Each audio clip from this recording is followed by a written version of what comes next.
began long ago, when darkness through its deceit captured the hearts of the sons and daughters of light. We looked for light, but we found only darkness. We searched for bright skies, but walked in gloom. We fumbled like the blind along the wall, feeling our way like people without eyes. We were destined to fall, even in the brightest days.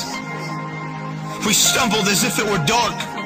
Among the living, we were like the dead.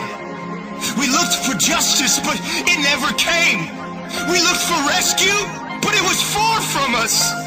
So he himself stepped in to save us with his strong arm and his justice to sustain him. He put on righteousness his armor, salvation his helmet. He clothed himself with a robe of vengeance and wrapped himself in a cloak of divine passion.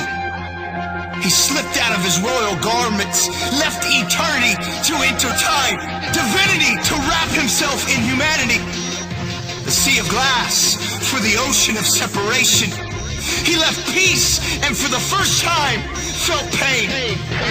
Because the very hands that held the stars were now sentenced to wear my scars.